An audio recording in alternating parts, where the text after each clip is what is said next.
नमस्कार साथियों, Ajmal talk for you में आप सबका स्वागत है। और आज हमारे साथ एक ऐसी शख्सियत मौजूद है जिनकी ज़िंदगी में शिक्षा भी है, अनुभव भी है और समाज सेवा का गहरा जुनून भी है। उन्होंने अपने काम से, अपनी समाज सेवा से, अपने प्रोफेशन से ना कि युवाओं को प्रेरित किया बल्कि गांव और समाज में एक अलग पहचान बनाई है। तो आपका ज़्यादा वक्त नहीं लेते हैं, मिलाते हैं प्रोफेसर जलालुद्दीन कठाची से। किसी पहचान के मोहताज नहीं है। और कैसे है सर? बहुत बहुत स्वागत है आपका। अल्हम्दुलिल्लाह बिल्कुल बढ़िया हूँ मैं।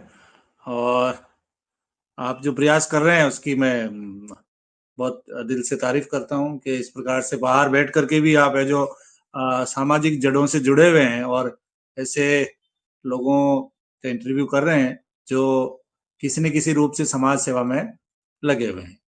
बिल्कुल मैं सर, हमारा बिल्कुल सपना था कि हम शुरुआत अपनों से करें, ताकि जब हम किसी और के पास जाए तो कोई ये ना कहे कि अपने कहाँ है। जी जी बिल्कुल बिल्कुल। तो सर, ज्यादा वक्त नहीं लेते हैं। सबसे पहले आप ये बताइए कि आपकी जो शुरुआती पढ़ाई और जीवन कैसा रहा, किस चीज ने आपको मतलब आगे बढ़ने के लिए प्रेरणा दी? हाँ, ये बड़ा बताते हुए बड़ी खुशी भी होती है और मन में बड़ा तकलीफ। हम यहाँ पर किसी प्रकार की कोई सुविधाएं नहीं थी और सभी लोग एक तरह से मोहताज टाइप थे। कोई मेरा अकेला का नहीं है कि भाई मैं मेरा परिवार या मेरे गांव में सुविधा नहीं थी। लगभग सभी एक समान थे। ऐसी परिस्थितियों में परिवार का, बड़ों का जो सहारा मिला, खासकर मेरे भाई जो आर्मी में थे, उनके सहारे से मैं पढ़ा और बहुत ही कम संसाधनों में, बिना किसी लालसा के, बिना किसी आ, उम्मीद के, बस बढ़ते रहे, पढ़ते रहे। और कोई खास ऐसा उद्देश्य भी नहीं था, कोई खास मकसद या ऐसा टारगेट भी नहीं था कि भाई हम है जो उस टारगेट को अचीव करना है। बस जैसा मगरे में एक ट्रेंड है कि 8वीं पास करके फौज में जाना है, बस एक टारगेट था कि 8वीं पास करो और फौज में जाओ बस। और उसी ललक में मैं जो 5 किलोमीटर दूर मालपुरा जाकर के मैंने प्राइमरी स्कूल पास करी। फिर हम है जो मांडेड़ा गए, 3 किलोमीटर रोज जाते थे। उसके बाद 9th क्लास से हम है जो जैन गुरुकुल स्कूल जाते थे जो 7 किलोमीटर था। पैदल ही जाना, आना जाना, क्यों सभी पैदल थे तो कोई ऐसी वो जी। लगता ही नहीं था कि भाई कोई परेशानी है। तो ये प्रोफेसर बनने का सपना कब आया, और क्या बचपन से ही आपको पढ़ाने का शौक था? नहीं नहीं नहीं, ये तो बिल्कुल ही एक्सीडेंटल मामला है।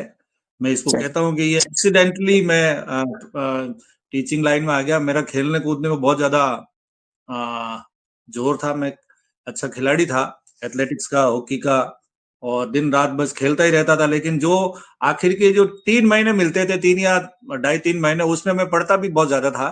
तो इस कारण से खेल के साथ में एनसीसी, एनएसएस, गेम्स, इन सब में, इन गतिविधियों में मेरी पूरी भागीदारी रहती थी। पढ़ाई के प्रति बहुत ज्यादा मैं सावचेत नहीं था, लेकिन जब पढ़ता था तो दिल लगा के पढ़ता था और फिर रात दिन एक कर देता था। तो ऐसी परिस्थितियों में ऑनर्स हिस्ट्री किया। ऑनर्स के बाद में मैंने पीजी हिस्ट्री से किया, तो वहां फर्स्ट डिवीजन और यूनिवर्सिटी में फर्स्ट रैंक आने से एकदम से मेरा जो गोल था वो बदल गया। भाई मैं पढ़ भी सकता हूँ। तो फिर मैंने नेट का एग्जाम दिया और नेट हो गया पहले ही प्रयास में। तो और संयोग से है जो 1986 के बाद 1995, 9 साल बाद कॉलेज एजुकेशन की असिस्टेंट प्रोफेसर की भर्ती निकली। तो अच्छा अच्छा। उसमें हमने आवेदन किया मैंने, और वो आवेदन हुआ, इंटरव्यू हुआ आरपीएससी में और मेरा सिलेक्शन हो गया। तो ऐसा कोई टारगेटेड नहीं था, बस जो सामने आता था हम जो कोई भी एग्जाम आता था, सब एग्जाम फाइट करते थे। चाहे वो सब इंस्पेक्टर का एग्जाम हो, चाहे आरएएस का एग्जाम हो, चाहे प्री बीएड होता था वो भी दिया, बीएड भी किया, और चाहे क्लर्क का एग्जाम हो, बैंक का एग्जाम हो, जो कोई हमारे सामने आता था, हमारी ऐसी टीम थी जो हर एग्जाम फाइट करती थी। तो ये ये भी ऐसे ही गए हम नेट का एग्जाम देने, और हम 15 लड़के गए, उसमें से मैं अकेला ही पास हुआ, बाकी सब रह गए। और फिर जब इंटरव्यू हुआ तो मेरा हो गया सिलेक्शन। तो चलो, अच्छी बात। साल 2 साल तो मैं बड़ा एबनॉर्मल रहा कि यार मैं कहाँ गया, मैं खेलने कूदने वाला आदमी। और लेकिन धीरे-धीरे इसमें क्योंकि काम करने की एक जिजीविषा है, तो वहाँ काम करते रहे और आगे चलता रहा। तो सर समाज सेवा की शुरुआत आपने कब और कैसे की? कोई खास घटना जैसे कि होता है ना कि हमारे फैमिली में से पहले से कोई जुड़ा हुआ होता है, जैसे पिताजी है, दादाजी है, समाज का हिस्सा तो हम सब है, लेकिन एक समाज सेवा का इच्छा आप में कब जगी कि मतलब मुझे समाज सेवा भी करनी चाहिए, साथ-साथ में जुड़ा रहना चाहिए, मतलब हम कुछ बदलाव ला सकते हैं। ये कब आपने मतलब ऐसा कब आपको ये सोच कन्वर्ट हुई कि नहीं मुझे समाज सेवा भी करनी चाहिए साथ-साथ? समाज सेवा भी एक कोई ऐसे नहीं आती है, दिल में होती है। और कोई इसके लिए भी कोई टारगेटेड या ऐसा समय या ऐसा नहीं होता है। जब हम कॉलेज में स्टूडेंट थे तो इधर से मैं राठी जी की बावड़ी जाता था कई बार। वो अपन कहते हैं ना कि ओझा के यार आज तो थोड़ा आलस आ गया तो हम पैदल जाएंगे, इसके बजाय राठी जी की बावड़ी जाकर के बस में बैठते थे। और फिर यहाँ आकर के प्राइवेट बसें चलती थी, तो वहां से फिर हम बस में बस स्टैंड से कॉलेज पैदल जाते थे। हालांकि वो बहुत ज्यादा पड़ता था, लेकिन ऐसा ही था, यूथ थे। और बहुत सारे शिवपुरा घाटा, रावड़ा बाड़िया, भवानी खेड़ा, ये सारे वहाँ बस में बैठ के आते थे। तो एक दिन प्राइवेट बसें थी, तो उसको वो किराया मांगते थे 1 रुपया, तो वो 1 रुपया भी हम देते नहीं थे सारे साथी। तो उसने एक दिन जो एक बस कंडक्टर था, ये उसने बस को ये कब की बात है? सॉरी सर, ये कब की बात है जब 1 रुपए किराया था? ये 91 92 की बात है। 91 91। तो वो 12 ने 1 रुपया लेते थे और हमसे आधा लेते थे, उसका भी 50 पैसे ही लेते थे। लेकिन वो 50 पैसे भी हम लोग नहीं बस, देते थे कि स्टूडेंट स्टूडेंट एक कार्ड बता देते थे। और हाँ, देते नहीं थे। तो एक वो सिंधी एक कोई था तो दमदार कंडक्टर, उसने बस को है थाने के अंदर लेके, और थाने में अच्छा, फिर वो पूरी पूरी बस को ही थाने में। और फिर हम लोगों को थाने वालों ने परेशान किया। तो वहां से छात्र राजनीति अलग से संगठन बना काठात समाज का। और रसूल मास्टर साहब जो अभी अध्यापक है रावड़ा बाड़िया वाले, उन्होंने बहुत जबरदस्त तरीके से रहबरी करी। और फिर वो बसों में सारे स्टूडेंट फ्री आते थे। उसके बाद और ज्यादा मजबूत हो गया। और हम आपस में पहली बार जो काठात के नाम से स्टूडेंट इकट्ठे हुए, मुश्किल से 20 एक होंगे, लेकिन वो सारे के सारे आज समाज की विभिन्न पदों पर है। तो उसके बाद फिर वो 93 के अंदर महासभा का जो भवन है पुराना चांगजिता रोड पर, वो हॉस्टल के नाम से महासभा ने लिया था। लेकिन वहाँ दूसरे लोगों ने कब्जा कर रखा था, मिल में रहने वाले या और कुछ। तो अच्छा, हम हम हम लोगों को वहां ले गए, बताया कि ये हॉस्टल है। तो वो बिल्कुल ऐसे वहां लोग पेशाब करते थे, लेटिन करते थे, और एक कमरा था, इसमें भी कब्जा था। तो फिर वो स्टूडेंट्स ने फिर सरपंच लोगों के साथ, महासभा के लोगों के साथ मिलकर उसको खाली करवाया। और खाली होने के बाद में वहां फिर वो नूरा जी जब अध्यक्ष थे तो वो बिल्डिंग बनी। तो ये यानी कि धीरे धीरे ये चस्का लगा कि भाई समाज के लोगों के साथ में मिलकर के करना चाहिए। और फिर मैं 95 में लेक्चरर हो गया। लेक्चरर होने के बाद बार पोस्टिंग हो गई डीग। और वहां से 97 98 में वापस आया। तो कुछ नौजवान जो पुराने हमारे साथी थे, उन्होंने मुझे पकड़ लिया कि यार कि आप है जो समाज के साथ जुड़ो, और मुझे डांग के नवयुग मंडल का अध्यक्ष बना दिया, अच्छा जी, गाजी के डांग का। तो वो अध्यक्ष बनाने के बाद अब वो कुछ ना कुछ तो करना ही था। तो फिर जी, मैंने एक जी, स्कीम बना के दी कि भाई हमें जो समाज की एकता के लिए क्या कर सकते हैं। तो फिर ये शहीद मेरे दिमाग में आए, क्योंकि उसी समय एक रूपनगर के जान मोहम्मद शहीद हुए थे। तो 2000 की बात है। तो उनका जो जनाजा था, बड़ा लंबा चौड़ी भीड़ थी। तो मुझे लगा कि यार कि हम है जो बहुत सारे हमारे इलाके में मेले भरते हैं, वो होता है, इकट्ठे होते हैं, लेकिन शहीदों का मेला भराया जाना चाहिए। होना चाहिए। क्योंकि इससे पहले भी बहुत सारे शहीद थे। तो मेरे दिमाग में ये एक स्कीम आई, और मैंने ये तजवीज रखी महासभा के सामने कि तमाम शहीदों को एक दिन याद किया जाए। और उसका नाम युवा जुड़ते नहीं थे समाज के साथ, तो युवाओं को जोड़ने के लिए इसका नाम युवा दिवस रखें।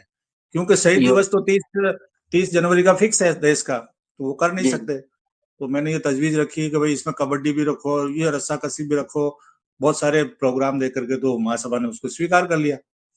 और वो फिर 25 अगस्त 2001 को पहला युवा दिवस शहीदों की याद में हुआ। और वो इतना जबरदस्त हुआ, हालांकि मुझे उससे बहुत परेशानियां झेलनी पड़ी।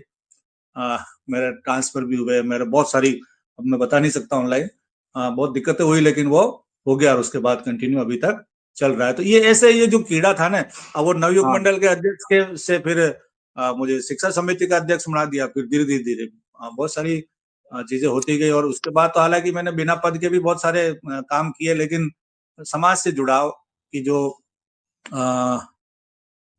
कहानी है वो ये है इस प्रकार से। सर, आपको आज की शिक्षा प्रणाली में सबसे बड़ी क्या कमी नजर आती है? शिक्षा प्रणाली तो सबसे तो यही है कि जॉब ओरिएंटेड नहीं है। जो स्किल्स है जॉब ओरिएंटेड होनी चाहिए। जैसे पहले एग्रीकल्चर को लेकर के या कास्ट कला को लेकर के या टेलरिंग को लेकर के बहुत सारी चीजें उसके सिलेबस में जुड़ी हुई थी, बच्चा वो ले सकता था। लेकिन अब कुछ नहीं है, अब केवल एक स्कीम आती है ऊपर से और वो सिलेबस दे दिया जाता है और उसको पढ़ करके पास होना होता है, पास हो जाता है बच्चा, और केवल सरकारी युवा जॉब के हिसाब से वो युवा आजकल बहुत आगे। कंफ्यूज है। उनको किस स्किल पर ध्यान देना चाहिए ताकि वो अगर जिस भी फील्ड में जाना चाहे या उनके जो सपने हैं ताकि वो उसके ऊपर काम करें? किन स्किल पर ज्यादा ध्यान देना चाहिए? देखिए, युवाओं के लिए बहुत आज के जमाने में बहुत बड़ा फील्ड खुला हुआ है। लेकिन अब वो कंफ्यूज इसलिए है कि जो बैकग्राउंड है, अपना जो रूरल बैकग्राउंड है, वहां पर उसके लिए संसाधन नहीं है। मगर नहीं। अब ये स्कूल्स जो हुए हैं वो अभी लेटेस्ट 4-5 साल में इतने ज्यादा स्कूल हुए, पहले स्कूल भी नहीं थे, और स्कूल नहीं होने से हम शुरू से ही पिछड़े हुए हैं। तो उसको कोई बताने वाला नहीं था, बताने वाले हैं तो इतनी कम तादाद में है कि वो सब बच्चों को एप्रोप्रिएट नॉलेज नहीं हो पाती, और जब तक नॉलेज होती है वो मैच्योर होकर के वो उसका जो है ध्यान भटक ही जाता है। तो सर, गांव और समाज में शिक्षा को लेकर कोई ऐसा काम कर रहे हो आप जिससे युवाओं को और कोई आगे फायदा हो? देखिए, युवाओं की जो स्थिति है, खास करके लड़कों की स्थिति बड़ी नाजुक है। कॉलेज एजुकेशन में हम देखते हैं कि सीनियर सेकेंडरी तक तो गांव में पढ़ करके आ जाते हैं, जो ही फर्स्ट ईयर में आते हैं उनका ड्रॉप आउट और उनका फेल होने का जो रेशियो है बड़ी भारी मात्रा में। अच्छा। अब उनको अगर हमें जो आरएएस आईएएस के लिहाज से तैयार करने की या बात सोचें तो उनका आईक्यू लेवल, क्योंकि वो वैसे ही कमजोर है उनको बहुत। सही। तो और समस्या ये है कि गांवों में हमारे जो महिलाएं हैं, अधिकतर आर्मी मैन या सऊदी में जो साथी रहते हैं, उनके घर पर लेडीज हैं, तो वो क्या करती है कि एक भेड़ चाल हो गई कि इंग्लिश मीडियम स्कूल में भर्ती कराना। अच्छा। अब वो घर पे हम है जो शुद्ध मारवाड़ी बोलते हैं, बच्चे को करा दिया इंग्लिश स्कूल में भर्ती। वो हिंदी भी हम घर पे नहीं बोल पाते ढंग से, न बोलने की कोशिश करते हैं। तो बच्चा क्या बहुत पैसों पैस में वो घर के दबाव में, टीचर के दबाव में, ट्यूशन के दबाव में होकर के वो जैसे तैसे करके अपना टाइम पास करके 12वीं पास कर लेता है। ना तो वो घर का रहता है ना घाट का, उसका ना तो इंग्लिश अच्छी होती है और ना वो हिंदी भी ढंग से पढ़ पाता है। उनको कोई अब मैसेज सजेशन की वो मतलब चेंज कर सके, कोई बदलाव ला सके, कोई मैसेज परिवारों के लिए? हाँ, अब वो उस घचड़ पचड़ से निकला हुआ बच्चा जो मारवाड़ी बोलने वाला अंग्रेजी में आकर के उसने जैसे तैसे करके सीनियर पास कर लिया, आप उससे उम्मीद करते हैं कि वो कहीं बहुत बड़ा गेन करेगा, आरएएस या आईएएस या इंजीनियर बनेगा। बड़े मतलब ये उसके साथ में अन्याय है, उससे उम्मीद नहीं कर सकता है, क्योंकि उसने आपके प्रेशर में उसने कर लिया। पिताजी चूंकि बाहर कमा रहे हैं तो उसके जहन में ये है कि भाई मुझे तो पढ़ना ही है, लेकिन वो नहीं पढ़ पाता है जो उसकी मदर लैंग्वेज या जिसको हम कहते हैं माइड भाषा। अब हिंदी माध्यम के बच्चे ज्यादा स्कोर कर रहे हैं। इससे हम समझ सकते हैं कि भाई कि हमारे जो नजदीक हिंदी के, लेकिन शहर के आसपास के गांव के लोगों ने क्या कर रखा है कि अंग्रेजी को ही अपना सब कुछ बना रखा है, और वो बच्चे को बर्बाद करना हो गया। ये इसमें हम जैसे पढ़े लिखे लोग भी हैं उसमें, क्योंकि घर पे माहौल तो वही है। तो सबसे बेस्ट चीज है कि हमें जो गांव के सरकारी स्कूल में जहां पर बहुत अच्छे टीचर हैं, वेल क्वालिफाइड टीचर हैं, वहां पर रख करके हिंदी के माध्यम से ही आगे बढ़ाएं। या जो अच्छे परिवार के बाहर रहने वाले तो है ही हैं, जैसे बहुत सारे लोग बाहर रहते हैं, पूरे फैमिली उनकी बाहर ही रहती है, तो वो इंग्लिश में करे तो समझ में आता है, लेकिन ठेठ गांव का आदमी बस में बिठा के बच्चे, औरतें सोचती है कि बस यहाँ से ये जाए और मेरे 3-4 घंटे घर में आराम रहे, बस आराम ये मानसिकता है। शांति। फीस दी, बस की फीस भर दी और उसको रवाना कर दिया। अब बाद में आने के बाद उसका होमवर्क हुआ है, नहीं हुआ है, उसकी ट्यूशन की क्या व्यवस्था है, कुछ नहीं। तो ये सारी चीजें हैं जो बेसिक चीजें हैं जिसमें हम अभी बहुत पिछड़े हुए हैं, इसको आने में बहुत आगे टाइम लगेगा, तब तक जमाना बहुत आगे और आगे बढ़ जाएगा। तो यार सर, अभी अभी सर, ये जो सोशल मीडिया का जो क्रेज है, इससे युवाओं को क्या सीखने की जरूरत है? इससे नुकसान हो रहा है या कुछ फायदा हो रहा है? नुकसान, ये लत हो गई है, सोशल मीडिया एक लत, एडिक्शन हो गया है ये। तो इससे क्या कि इससे बच भी नहीं सकते, लेकिन इसका लगातार 24 घंटे उपयोग करना ये भी तो एक नशे की तरह हो गया। तो उससे बिल्कुल अचीवमेंट तो कुछ होने वाला नहीं है। अब हम सही। सारे तो बहुत अच्छे यूट्यूबर नहीं हो सकते, सारे अच्छे बिल्कुल इसके माध्यम से नहीं, लेकिन वो नकल के चक्कर में बस उसी में रील बनाने में लगे हुए हैं और टाइम बर्बाद कर रहे हैं। अब जिनके परिवार में आमदनी का जरिया है वहां तक तो ठीक है, लेकिन आमदनी नहीं है वो भी ये करते हैं। और फिर हम जो अखबार में न्यूज देखते हैं कि वो 3-4 लड़के पकड़े गए कि क्या कर रहे, क्या हुआ, कि साहब वो फलाने स्कूल में से पोशार चोरी कर लिया, या कहीं पाइप तोड़ लिया, पंखा तोड़ लिया।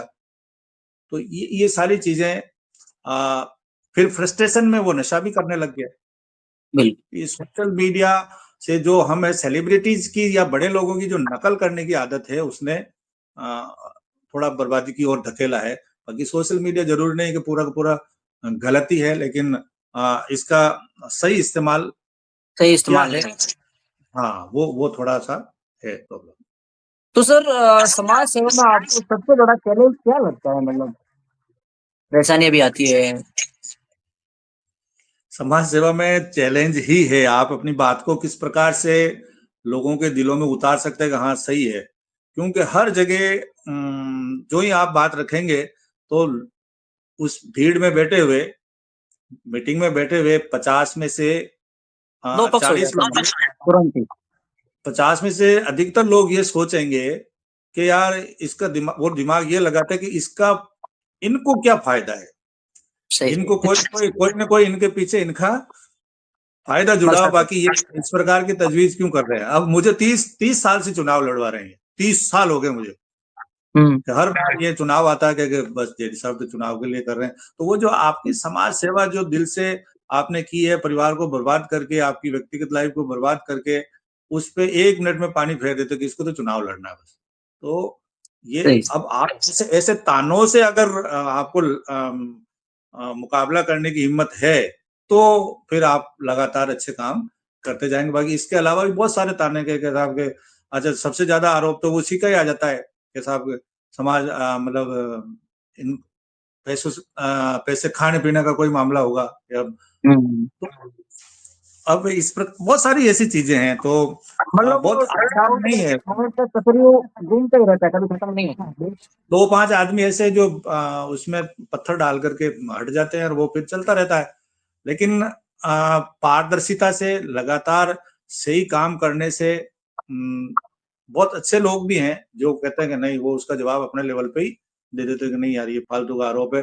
अगर ऐसा आरोप साबित होता तो कोई आदमी इतने लंबे समय तक काम नहीं कर सकता। ठीक है, आप जोश में भड़का करके एक बार किसी को, लोगों को भड़का कर कुछ भी करा सकते हैं, लेकिन लगातार अगर आप काम कर रहे हो तो इसका मतलब आपके मोहर लग गई है कि आदमी ढंग से काम तो कर रहा है। अक्सर लोग कहते हैं सर कि समाज में राजनीति होती है, क्या आप सहमत हो इस चीज से? मतलब जो हमारे साथी लोग होते हैं। बिल्कुल बिल्कुल बिल्कुल, ये तो इसमें तो कोई दोहरा ही नहीं है कि समाज और राजनीति अलग अलग नहीं हो सकते हैं, सबका अलग अलग मकसद होता है।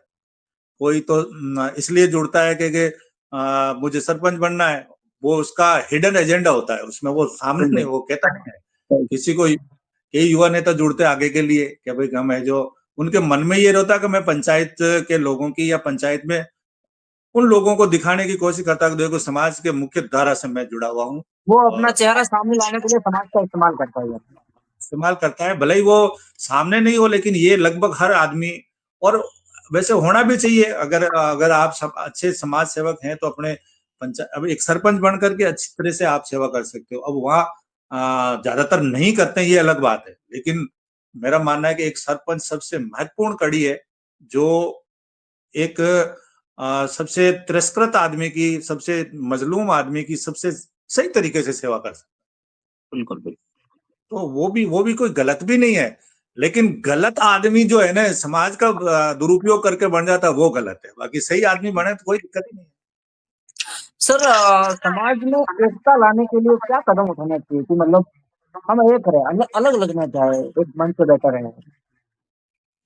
उसमें तो ये एक बहुत बड़ी सोच की जरूरत होती है कि भाई आप जो छोटी मोटी किसी की जो व्यक्तिगत दुर्भावना है या व्यक्तिगत जिसमें कोई अवगुण है उसको इग्नोर करें। बड़े लार्ज स्केल पर अगर कोई व्यक्ति में छोटी सी कोई अवगुण है और समाज के लिए वो बहुत ज्यादा महत्वपूर्ण है, तो आप उसको अवॉइड करके उसको हमेशा, जैसे हम कोशिश करते हैं, जैसे मैं भी कोशिश करता हूँ, कई आता है कि यार वो फला आदमी को आप बहुत मुंह लगाते हो फलाना, और मैंने कहा उसकी जो छोटी सी गलती है ना या छोटा सा अवगुण है, तो उसकी बजाय यहाँ आकर के वो जो कर रहा है उसका ओवरऑल जो समाज हित में ज्यादा फायदा मिल रहा है। तो सही इस प्रकार से अभी तक तो जोड़े हुए हैं। हालांकि मैं कहता ही हूँ हमेशा उनको, यहाँ तो क्या, लेकिन वो कहता ही रहता हूँ भाई हम तो मतीरों का भारा है, उसको मतीरों की गांठ बांधना बड़ा मुश्किल है, लेकिन अभी तक तो चल रहा है ठीक। अभी तक मेरा मानना है कि चीता मेरात काटा समुदाय इतना बड़े स्केल पर है, लेकिन आज भी केवल एक महासभा का होना ये जताता है कि हम अभी भी एक हैं। भले ही हमारे मन में कोई मतभेद हैं, लेकिन एक बैनर तले काम कर रहे हैं, इसका मतलब अभी हमें जो अभी तक लोगों को बनाए रखने में कामयाब है। बाकी हम देखते हैं हमारे पैरेलल बहुत सारे समाज है, उसमें 5-5, 7-7 महासभाएं हैं, वो अलग अलग अपना, क्योंकि राजनीति घुस गई उनमें सीधे सीधे। एक पॉलिटिकल पार्टी का आदमी उसने अपनी अलग महासभा बना ली, दूसरी पॉलिटिकल पार्टी का आदमी ने अलग बना ली। हमारे यहाँ अभी तक ये नहीं है, हमारी जो सिरमौर संस्था है वो महासभा को ही माना जा रहा है। भले ही व्यक्तिगत रूप से लोगों ने अपने एनजीओ भी बना लिए और बना लिए, लेकिन महासभा को अभी किसी प्रकार की कोई दिक्कत नहीं है। सर आप पूर्व में महासभा के अध्यक्ष भी रह चुके हैं, तो उस समय आपने कैसे संभाला? मतलब क्या मतलब आपने बदलाव किए या क्या पॉसिबल है कि आपने की जो मेरे सपने थे, मैंने वो सॉरी अधिक पद पे रहते हुए मैंने समाज के अंदर ये बदलाव किए, कैसे संभाला? ये सीधा सीधा अध्यक्ष नहीं बन गया। बहुत मैंने बताया ना कि भाई 92 से हम 91 92 स्टूडेंट थे, तब से जुड़े थे। फिर 98 में नवयुग मंडल का अध्यक्ष बना दिए, फिर शिक्षा समिति में, यूं करते करते मैं अध्यक्ष बना टेट 2015-16 में। तो इससे पहले दरी बिछाने का और दूसरे बहुत सारे काम जो जमीन से जुड़ करके है वो मैंने निचले लेवल पे सारे किए, इसलिए मुझे बहुत तजुर्बा था।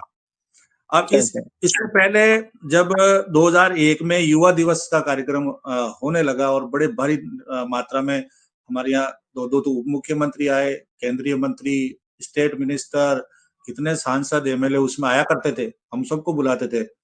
और उससे क्या कि फिर हमने और खास करके मैंने ये एक तजवीज रखी कि भाई हमारा हॉस्टल नहीं है तो हॉस्टल के लिए जगह दी जाए। तो ब्यावर के आसपास कम से कम 10 जगह के तखमीने हमने नगर परिषद में और जिला परिषद में पेश किए ये जमीन, लेकिन वहां कोई न कोई रोड़ा अटका देता था, नहीं अलॉट होने दी। तो फिर ये 2005 में मैंने ही ये एक बात रखी कि यार कि क्यों ना हम खरीदें।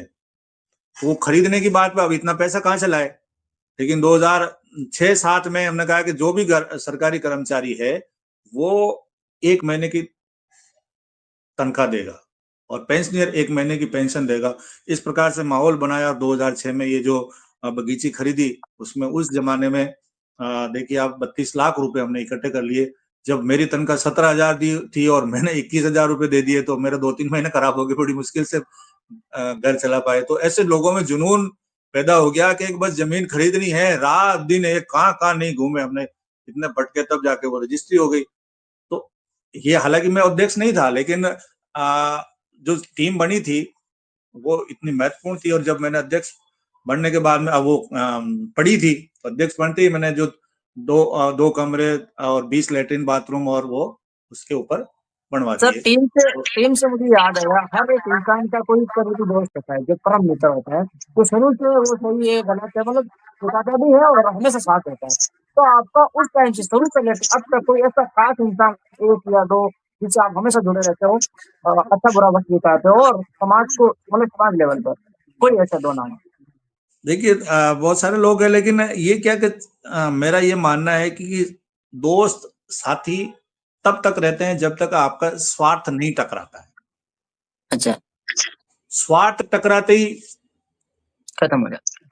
दोस्ती खत्म हो जाती है। तो हमारे साथी जो 91 92 से हैं, कम से कम 50 लोग ऐसे हैं जो हम ना तो कभी लड़े ना कभी किसी ने, और एक कोई उसमें से कहता था ये करना, तो सारे के सारे टूट पड़ते हैं।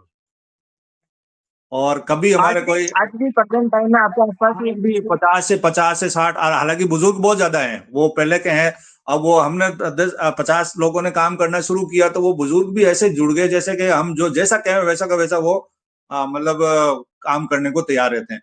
अब खास करके हम नाम लो तो बिल्कुल मेरी तरह ही साफ शफाक दिल से, जैसे सरदार भाई है, मस्तान भाई, हुसैन भाई, ये हम ऐसे बहुत पहले से बिल्कुल एक आवाज में मतलब काम एक करते हैं। सोच बेटी हुई कि बोलने से पहले समझ जाते हैं कि करना क्या है। हाँ, बस वो कोई इफ एंड बट नहीं कि उन्होंने कह दिया। और लेकिन हम कहने से पहले बहुत ध्यान रखते हैं कि हम ऐसी बात कहे जो सबके दिल में उतर, ऐसे नहीं कि ऐसा एजेंडा रख दे वो बाद में फिर हाँ पछताना पड़े। हाँ, नहीं वो इसलिए समाज हमारे हित के लिए तो हम सोच विचार के हाँ, अच्छा अच्छा और करने के लिए करते हैं। केवल दिखाने के लिए नहीं करता। मेरा ये शुरू से हाँ रहा भाई। है कि केवल ऐसा जो एजेंडा नहीं लावे, जो केवल आदर्शवादी हो, हम्म। फिर वो बहुत लोग खुश होंगे। तो अब वो खुश होंगे और आप आपने अमली जामा नहीं पहना पाए, इम्प्लीमेंट नहीं कर पाए, तो इस प्रकार का हम सोचते ही नहीं। सोचते हम 3-4, लेकिन वो उसमें से एक साथी बोलता है कि ये गड़बड़ है, तो हम उसको निकाल देते डाल दो। सही। हैं। इस तो प्रकार सर से ये शुरू से लेके जब आपने स्ट्रगल टाइम से लेके आप प्रोफेसर भी बन गए, समाज सेवा से भी जुड़ गए, जब आप अध्यक्ष बने उसके बाद में आपने क्या बदलाव आया व्यक्तिगत? अध्यक्ष बनने के बाद जिम्मेदारियां बहुत ज्यादा आ जाती है। जैसे अध्यक्ष नहीं है तो आप कुछ भी तजवीज रख सकते हैं, कुछ भी बात कर सकते हैं, कभी भी किसी से कुछ भी कह सकते हैं, लेकिन अध्यक्ष क्योंकि कोई बात बिगड़ जाए तो जब जिम्मेदारी बाई पोस्ट होती है तो और ज्यादा बढ़ हाँ जाती जी। है। तो बाई पोस्ट मैं अध्यक्ष पद पर रहा तो मैंने बहुत सारी चीजों को इग्नोर किया जो मेरे स्वभाव के खिलाफ थी, लेकिन बिल्कुल इग्नोर करके सबको साथ लेकर के चलने की कोशिश की। हालांकि मैं शुरू से ही इग्नोर करने की मैंने बहुत वो है क्षमता है, लेकिन फिर भी अध्यक्ष रहते हुए काफी चीजों को मैंने आ, अंदर ही अंदर है जो घोट घोट करके पी गया। सही सही। आपके व्यक्तिगत जीवन में सबसे बड़ा योगदान किसका रहा है फैमिली में मान लो? फैमिली में तो माँ बाप का तो खैर कोई कर्ज चुका ही नहीं सकते, और मेरे बड़े भाई दीना भाई जो आर्मी में थे, उनकी बदौलत, क्योंकि घर में तो किसान फैमिली, भेड़ बकरियां चराना ये हमारा सबका काम था। भेड़ बकरी चराते थे, गाय भैंसे सब थी। आ, वो आर्मी में होने के कारण क्या है कि जो एक नकद राशि है ना उनके थ्रू ही आती थी। बाकी तो हमारा कभी भेड़ बेच दी, कभी कपास बेच दिया, कभी क्या ऐसे। लेकिन उनकी वजह से फिर वो 9th क्लास के जो 8वीं के बाद में जो पढ़ाई है ना, मेरे गांव में कोई पढ़े, वो मेरे भाई एक मात्र 10वीं पढ़े हुए थे, तो उनको पता था एजुकेशन का तो क्या सर मैं महत्व है। देखता रहता हूँ सोशल मीडिया पे भी आप एक्टिव ही रहते हो, आपकी कोई वीडियो क्लिप भी आती है, कुछ पोस्ट भी आती है, तो मतलब आप जुड़ाव यानी खेती से बच्चों से कुछ ज्यादा जुड़ाव रखते लगाव रखते हो, तो आपने बचपन में ये सारे काम किए जो अभी करते हैं, जैसे फसल मैं काटना, निलाण करना, पानक करना, ये सारे किया आपने? हाँ हाँ, मैंने कुएं पे मतलब बैलों से है ना कुआं भी चलाया है, चड़स वाला, और हड़ खड़े हैं, उमरे निकाले हैं। पाणत वाणत ये तो नॉर्मल थी। चेऊ पाड़िया सब गढ़ लेना, ये सारे बूढ़ी ये पंजाली से लगा कर सारा वो चड़स हमारे गांव में रेगर समाज के लोग हैं, जो फट जाता था तो वो गांठते थे, तो वो कंधे पे ले जाकर वहां ले जाना करना, ये सारे सारे काम किए। कोई ऐसा सर काम नहीं जो मैं समाज के लिए आपका सबसे बड़ा योगदान क्या रहा है? मतलब क्या सॉरी क्या क्या रहा आपका कि आपने वो चाहते हो भी नहीं कर पाए कि चलो ठीक है समाज पहले। वो अब मैं मेरे मुंह से तो क्या कहूँ, लेकिन व्यक्तिगत जो पारिवारिक लाइफ है जो बिल्कुल एक तरह से अलग तरीके की हो गई है। मैं मेरे साथियों को, जो कॉलेज के साथी उनको देखता हूँ, उनकी उनकी आर्थिक स्थिति या उनके प्लॉट्स की संख्या या उनकी, तो मैं पाता हूँ कि मैं बहुत पीछे रह गया, क्योंकि मैं न तो कहीं जा पाता हूँ न कहीं कुछ कर पाया। और बस दिन रात एक ही धुन रहती थी और उस धुन में इस प्रकार से रम गए कि कुछ कर ही नहीं पाए, परिवार की तरफ भी ज्यादा ध्यान नहीं दे पाए। परिवार के लोग भी सोचते हैं कि भाई कि बस इनको तो, और ताने भी मारते हैं कि भाई हमारे आपका तो समाज पहले है। तो वो एक और टीस है, लेकिन जब देखते हैं कि वो टीस खुशखबरी में तब बदल जाती है, खुशी में बदल जाती है, जब एक सामाजिक लेवल पर समाज एकता या जब कोई प्रदर्शन होता है या कोई बुजुर्ग आके कहता है कि यार नहीं नहीं, वो जलाल साहब ने ये बहुत अच्छा काम किया, इसकी वजह से चाहे हमारे माइनॉरिटी का सर्टिफिकेट की बात हो, चाहे आर्मी की भर्ती को लेकर के हमने जो प्रदर्शन किया, या हॉस्टल बना, या बहुत सारी चीजें ऐसी जो जब कभी कोई कहता है तो वो सारा जो अ, उग जाता है एक तरह से कि भाई यार चलो कहीं ना कहीं रिकॉग्नाइज हो रहे हैं कि हमने इतना किया, सही तो है। दुआएं सर ये लोगों को। सर्टिफिकेट का आपने जिक्र किया, तो मुझे मेरा प्रश्न सवाल है, ये काफी लोगों को पता नहीं कि ये है क्या है, ये क्यों चाहिए हमें या क्यों मिलना चाहिए, तो थोड़ा ये विस्तार से बताए ताकि जो नहीं जानते उन्हें थोड़ा पता रहे कि ये क्या चीज है। देखिए देश के अंदर जो संवैधानिक व्यवस्था है उसमें संविधान बना तब से ही अ, ये व्यवस्था की गई कि देश में विभिन्न प्रकार के की जातियां, धर्म, रंग के लोग रहते हैं, तो इनके इनके संरक्षण की आवश्यकता है। तो ये व्यवस्था संविधान में क्लॉज के अंतर्गत की गई कि जो भाषाई अल्पसंख्यक हैं या जो धार्मिक रूप से अल्पसंख्यक यानी कम संख्या में हैं, तो सॉरी सर, मैं उनकी थोड़ा काटता हूँ इसके बाद, ताकि लोगों को समझने में बहुत कंफ्यूजन है। लोग क्या है ना, पूरी बात नहीं समझकर फिर सवाल करते हैं। तो ये अल्पसंख्यक समाज की कम आबादी के हिसाब से गिना जाता है, या हम जैसे हम्म। लोग, या जी शहर से हम जैसे गांव गांव इलाके में रहते हैं इसलिए जाना जाता है, या कोई धर्म से लेना देना है, तो मतलब वो थोड़ा। नहीं नहीं, धर्म के आधार पर जैसे भाषाई अल्पसंख्यक जो कम लैंग्वेज बोलने वाले हो, धार्मिक अल्पसंख्यक जिनकी संख्या कम हो, कम। तो ये रिकॉग्नाइज किया गया कि भारत के अंदर 6 धर्मावलंबी ऐसे हैं जिनकी संख्या कम है। उसमें ईसाई, फारसी, बौद्ध, जैन, मुस्लिम और सिख, ये 6 धर्म के मानने वाले लोग संख्या में कम है। इसलिए इनके अधिकारों को सुरक्षित रखने के लिए एक विशेष प्रावधान किया गया कि इनको धार्मिक अल्पसंख्यक मानते हुए इनकी भाषा का, इनके धर्म का, इनकी संस्कृति का, इनको संरक्षण कैसे किया जाए।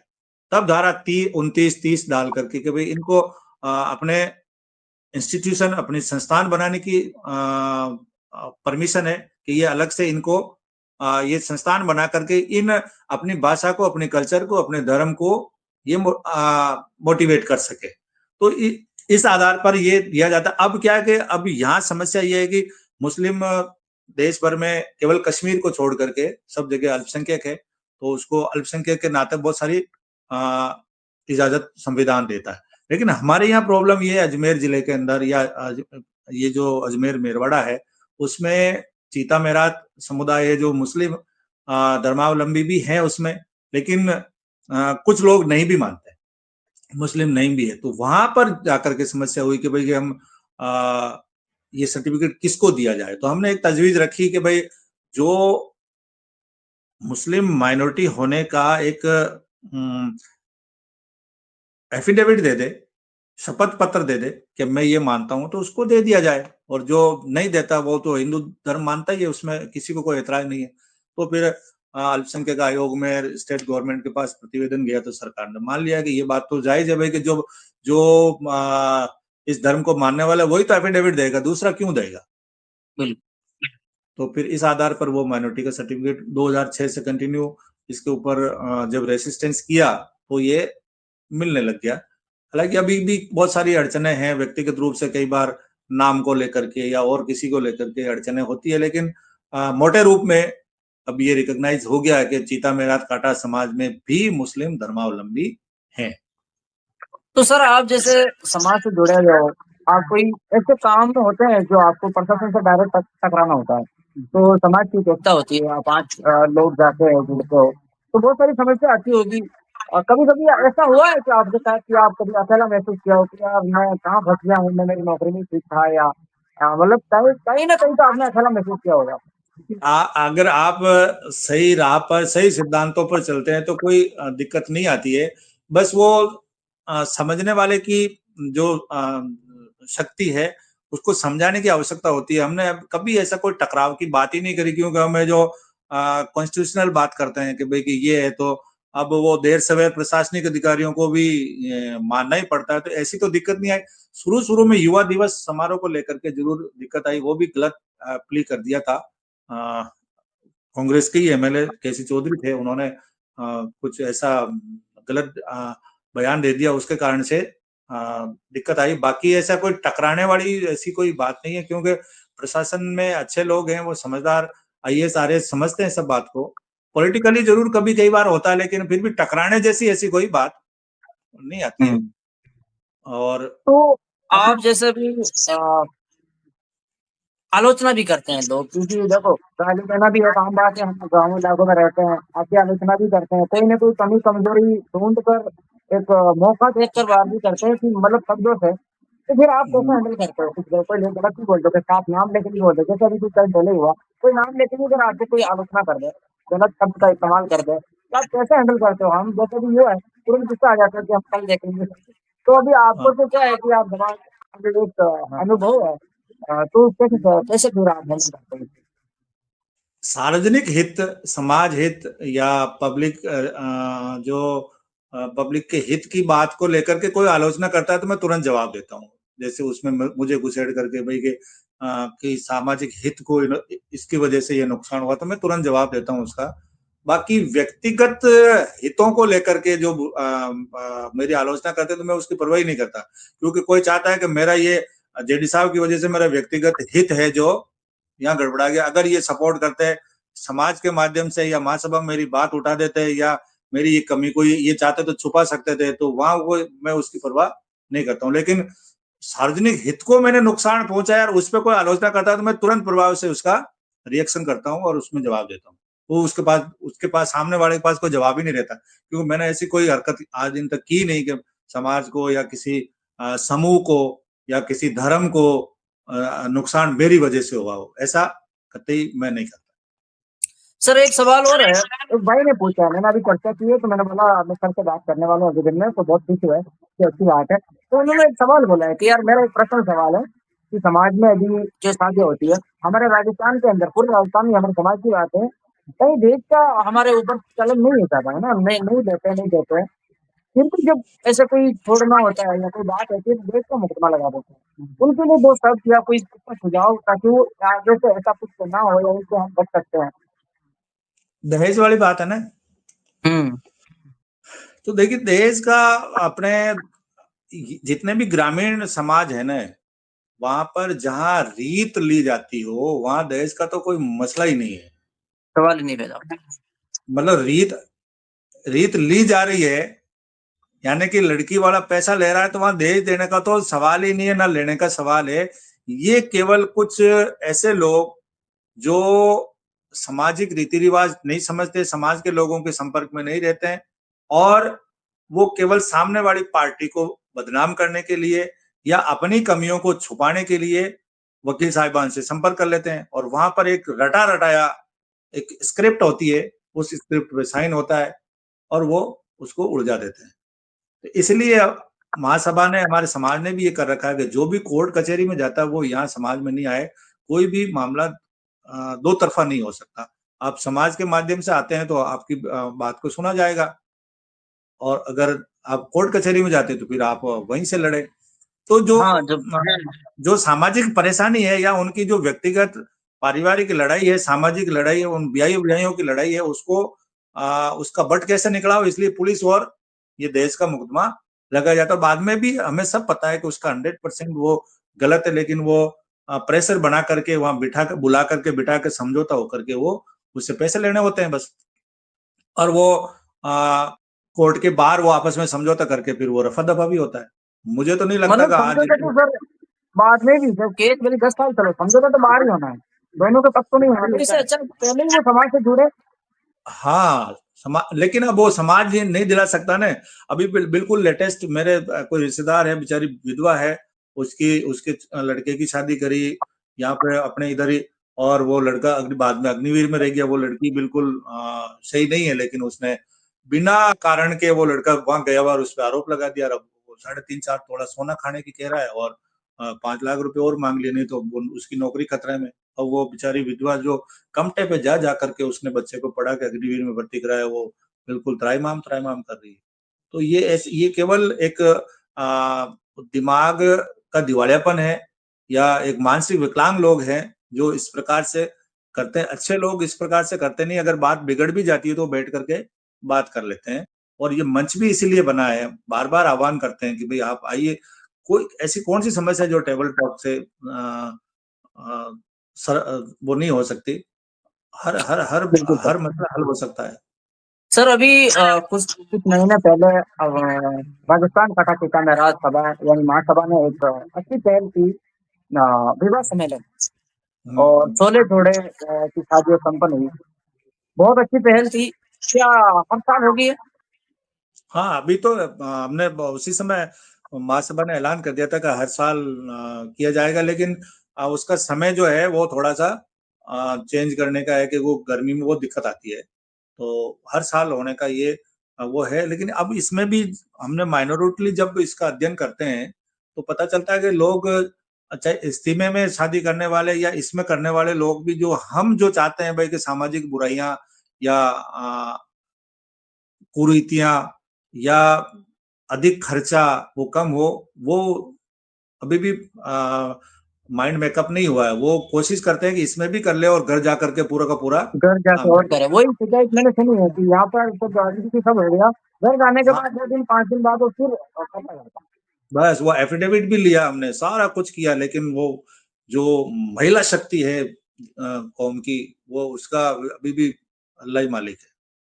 तो इसलिए तो ये अभी जब तक जहन तराशी नहीं होगी कि भाई कि बुरे को बुरा कहना और अच्छे को अच्छा कहना हर आदमी दिल से नहीं कहेगा। मैं कहूँ कि अजमल भाई आप इस चीज को बुरा कहो, वो अभी ठीक नहीं है। अजमल भाई खुद किसी चीज को बुरा मानेंगे तब जाकर के बुराई दूर होगी। बिल्कुल सर, आपका ज्यादा वक्त नहीं लेते हैं। आने वाले 5 सालों में आप समाज में क्या बड़ा बदलाव लाना चाहते हैं या बदलाव देखना चाहते हैं?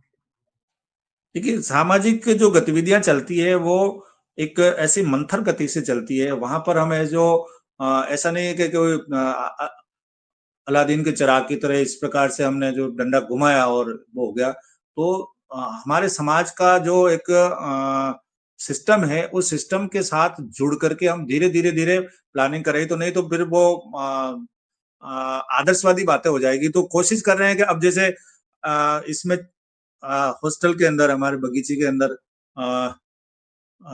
ई लाइब्रेरी भी चल रही है। 10-12 बच्चियां पुराने हॉस्टल में रह करके पढ़ रही है। तो एजुकेशन ही है सबसे बड़ा। जब एजुकेशन का दायरा बढ़ जाएगा, दिलों में एजुकेशन और कौम की हमदर्दी या बुराई को बुराई कहने की या समझने की क्षमता आ जाएगी, तो बहुत सारी चीजें, क्योंकि अब नैतिक शिक्षा की ज्यादा जरूरत है। शिक्षा शिक्षा क्या है कि इंसान बनाने वाली शिक्षा तो हो गई दूर। अब ये जो एक एक केवल डिग्री होल्डर जो है वो विद्यार्थी निकल रहा है, जिसके पास में कोई तमीज नहीं, कोई नॉलेज नहीं। वो केवल है जो अपने फोन से या अपने लैपटॉप से उसके संपर्क में रहता है। लोगों से संपर्क बिल्कुल बंद कर दिया है। तो सामाजिक संस्थाओं का भी ये दायित्व है कि वो नैतिक शिक्षा के माध्यम से समाज से भी जुड़ाव पैदा करे और समय समय पर ऐसे आयोजन करे जिससे हर वर्ग के लोग आपस में मिलते जुलते रहें, ताकि आपसी मोहब्बत बढ़े, एकता बढ़े, और जब कभी कोई ऐसी परेशानी हो तो सारे के सारे लोग एकजुट होकर के साथ खड़े हो। तो एजुकेशन के माध्यम से, एजुकेशन में अब दीनी और दुनियावी दोनों शिक्षा की तरफ ध्यान देने की ज्यादा आवश्यकता है। केवल है जो दीनी शिक्षा या केवल दुनियावी शिक्षा वाला व्यक्ति कामयाब नहीं हो सकता। सर कभी भविष्य में राजनीतिक में जाना चाहोगे? देखिए ये तो मैं कह रहा हूँ ना, 30 साल से मुझे चुनाव लड़ाया जा रहा है। हर बार विधानसभा चुनाव आता है तो मेरा नाम हर कोई न कोई, और मेरे मन में ऐसा है नहीं। और हाँ, नहीं फिलहाल वो मुझे दिखता है सर, लेकिन फिर भी मैं जनता की ओर से पूछ लेता हूँ कि सबको एक साथ जवाब मिल जाए। पहले तो मेरी ढाई पौने 3 साल की जो नौकरी है, उसको मैं बिल्कुल राजी खुशी बिल्कुल चाहूंगा कि ये जिस हिसाब से मैं कर रहा हूँ, वो उसी प्रेस्टिज से, जो एक परिस्थिति या जो एक इमेज बनी है, चाहे स्टूडेंट्स में हो, चाहे बिल्कुल सर। हायर एजुकेशन डिपार्टमेंट में हो, वो उसी प्रकार से मैं रिटायर हो जाऊं। इससे पहले कि मैं इस प्रकार की बात करूं तो मैं भटक जाऊंगा, इसलिए पहले मैं नौकरी पूरी कर लूं और उसके बाद जो बनेगा वो करेंगे। बाकी ऐसा प्रत्यक्ष राजनीति आज के हिसाब से मुझे सूट नहीं करती है, क्योंकि इसमें बहुत सारी चीजें हैं जो आपको अपने जमीर को मार करके करनी पड़ती है, वो मैं शायद मार नहीं पाऊंगा। देखिए लेकिन सर, मैं मेरे अगर खुद की बात करूँ तो क्या-क्या लगता है ना, लोग सोचते हैं कि आज किसी राजनीति से जुड़े किसी नेता से मिले हैं या किसी के घर गए हैं। तो ये समाज के फायदे के लिए कह सकते हैं कि हमें तो समाज के लिए हमें क्या चाहिए? हम किसी न किसी से जुड़ेंगे तो हमें वो फायदा मिलेगा। हम घर बैठे तो हमें कोई कुछ देगा नहीं। बिल्कुल तो बिल्कुल लोग जो समाज के अटकलें लगाते हैं कि सर आप वहाँ थे या 5 लोगों की टीम गई वहाँ मिले। तो हो सकता है समाज को फायदे दिलाने के लिए, कोई सरकारी योजना का लाभ दिलाने के लिए या एक अच्छा तालमेल कि हमारे कहीं कोई समाज में कोई मुसीबत आए तो हम किसी को याद कर सकें, कोई तो घर हो। बिल्कुल, वो मैंने तो आज दिन तक किसी नेता से अकेले मुलाकात ही नहीं करी इसके चक्कर में। हाँ, हमारी पूरी टीम ही जाती है। अब मैं रिकॉग्नाइज हुआ तो जब कभी मैं कलेक्टर साहब से या एसडीएम साहब से, तहसीलदार से मिलूंगा, तो क्योंकि वो मेरी इमेज वो बनी, तो वो इस प्रेशर में काम करेंगे, तो काम तो समाज का ही होगा ना। बिल्कुल, बिल्कुल। आप किसी पॉलिटिकल आदमी से मिले ही नहीं, उससे आप दूरी बनाए रखोगे, तो आप बाकी के प्रशासनिक तंत्र पे कैसे प्रेशर बना सकते हो? प्रशासनिक तंत्र को ये लगना चाहिए कि हमने ढंग से काम नहीं किया तो इनकी पॉलिटिकल पहुंच भी है और ये हमें कभी भी दबा सकते हैं। तो ये एक इमेज होना जरूरी है। इसी इमेज के चक्कर में ये इमेज बना दी गई मेरी कि मैं चुनाव, तो ये लोगों का सोच है, उसका कोई अपने पास लेकिन में कोई लेकिन सर किसका जवाब दे। होना होना भी चाहिए समाज में। मैं ये नहीं कहता आप ही लड़ो, लेकिन समाज में एक ऐसा व्यक्ति होना चाहिए जिसे हम याद करने की जरूरत ना पड़े, वो मुसीबत में हाजिर हो जाए। मतलब हाँ कोई राजनीतिक लेवल पे होना चाहिए। बिल्कुल बिल्कुल, सब अपने अपने तरीके से प्रयास करते हैं। मैं सामूहिक प्रयास करता हूँ, मैं व्यक्तिगत प्रयास नहीं करता हूँ। मैं कभी कोशिश नहीं करता हूँ कि मेरी केवल अकेले की छवि, अब वो बना दी गई या बन जाती है वो एक अलग बात है। बाकी मेरे मन में ऐसा नहीं है कि मैं व्यक्तिगत छवि बना करके कोई अचीवमेंट करूँ। क्या अचीवमेंट, प्रोफेसर से बढ़कर के कोई अचीवमेंट हो नहीं सकता। बिल्कुल, लेवल बिल्कुल। 4 सबसे बड़ा, भारत का सबसे बड़ी लेवल पे मैं उस स्केल में हूँ, तो इससे बड़ा क्या हो सकता है। तो मैं संतुष्ट हूँ अपने लाइफ से। बहुत बहुत धन्यवाद सर, आज आपने मुझे वक्त दिया। मुझे उम्मीद नहीं थी, हकीकत में मैं मैसेज करने से डर रहा था कि सर क्या जवाब देंगे, लेकिन आपने इतनी बेबाकी से जवाब दिया। लोगों तक आपकी बात पहुंचाई, समाज में एक अच्छा मैसेज जाएगा, बहुत कुछ सीखने को मिलेगा। और मेरी एक इच्छा थी कि मैं आपसे शुरुआत करूँ, आपसे बात करके, क्योंकि मैं अपनों से शुरुआत करके बाहर जाना चाह रहा था। मेरी भी ये नई शुरुआत है। कोशिश करता हूँ कि सबके जो विचार हैं उनका अनुभव शेयर करें युवाओं के साथ। हो सकता है कहीं ना कहीं से किसी को सीख मिले। आज आपने वक्त दिया, मुझे बहुत अच्छा लगा। ये मेरी लाइफ का सबसे बेस्ट दिन है शायद कि मैं आपके साथ जुड़ा और आपका 1 घंटा लगभग मैंने लिया है। तो युवाओं को ये 1 घंटा ज़िंदगी में बहुत कुछ सीख देगा। Thank you so much. और और मैंने अभी ये नहीं शुरू किया है पॉडकास्ट, तो मेरे लिए दुआ भी करें कि मैं इसमें कामयाब हूँ। और मेरा कोई अलग मंशा नहीं है, बस मैं चाहता हूँ कि मैं लोगों से जुड़ा रहूँ, लोग मेरे से जुड़े रहें और जो अनुभव है मैं लोगों तक शेयर करूँ। बहुत बहुत आपका भी शुक्रिया कि इस प्रकार से डायरेक्ट वहाँ 7 समंदर पार बैठ करके आप है जो जमीन से जुड़े हुए लोगों से बात करते हैं, अच्छा लगता है। तो मैं बिल्कुल आपके लिए सर, भी मैं दुआ चाहता हूँ कि करता जो मेहनत कर रहे हैं फील्ड में, जो काम कर रहे हैं, अ, कुछ लोग ऐसे होते हैं जो अपना काम तो करते हैं लेकिन मतलब वो ओपन नहीं करते, दिखाते नहीं। मैं चाहता हूँ कि उनसे लोग सीखें, जब सामने आएँगे तो सीखेंगे, तो उनको सामने लाना है। चलिए बहुत बहुत शुक्रिया आपका, है ना, बहुत जी, बहुत बहुत-बहुत शुक्रिया। धन्यवाद सर। ठीक है।